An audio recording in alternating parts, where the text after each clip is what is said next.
बिस्मिल्लाहिर्रहमानिर्रहीम। हज़रत अबू मूसा अशरी रज़ी अल्लाह ताला अन्हु से मरवी है कि हुज़ूर अक़दस सल्लल्लाहु अलैहि वसल्लम ने इरशाद फरमाया, मुसलमान वो है जिसकी ज़ुबान और हाथ से दूसरे मुसलमान महफूज रहें, यानी ना उसकी ज़ुबान से किसी को तकलीफ़ पहुँचे, ना उसके हाथ से किसी को कोई तकलीफ़ पहुँचे। गोया इस हदीस में मुसलमान की पहचान ये बताई गई है कि मुसलमान किसे कहते हैं। मुसलमान उसे कहते हैं जिसमें ये सिफ़त पाई जाए। लिहाजा जिस मुसलमान के हाथ और ज़ुबान से दूसरे लोग महफूज न रहें, हकीकत में वो मुसलमान कहलाने का मुस्तहिक नहीं है।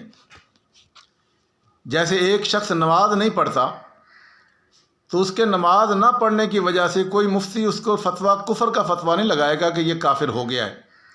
हाँ, अलबत्ता ये कहेंगे कि ये मुसलमान कहलाने का मुस्तहिक नहीं है जो इतने बड़े अहम फरीज़े को अदा नहीं करता, जिसको कुरान में अल्लाह ताला ने पता नहीं कितनी दफ़ा बार बार कहा है, और ये बंदा उसकी कोई अहमियत नहीं समझता और उसको अदा नहीं करता, तो ये कोई नहीं कहेगा ये काफिर है, बल्कि ये कहेगा कि हाँ, ये मुसलमान कहलाने का मुस्तहिक नहीं है जो इतने बड़े अहम फरीज़े को नज़रअंदाज किए हुए।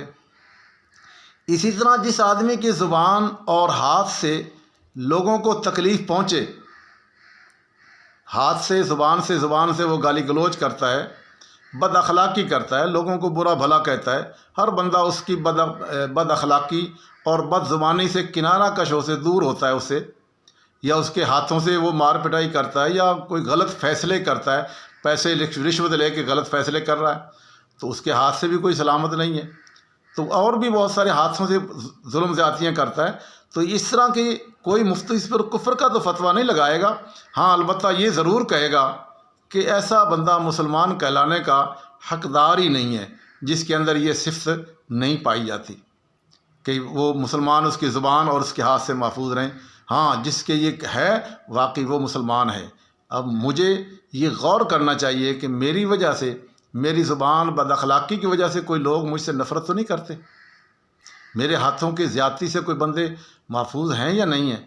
अगर वो महफूज हैं, मैं किसी को पुरअमन रखता हूँ, किसी को कोई तकलीफ़ नहीं देता मेरे हाथ ज़ुबान से, तो फिर मुझे समझना चाहिए कि अल्हम्दुलिल्लाह मेरे अंदर मुसलमान वाली सिफ़त है।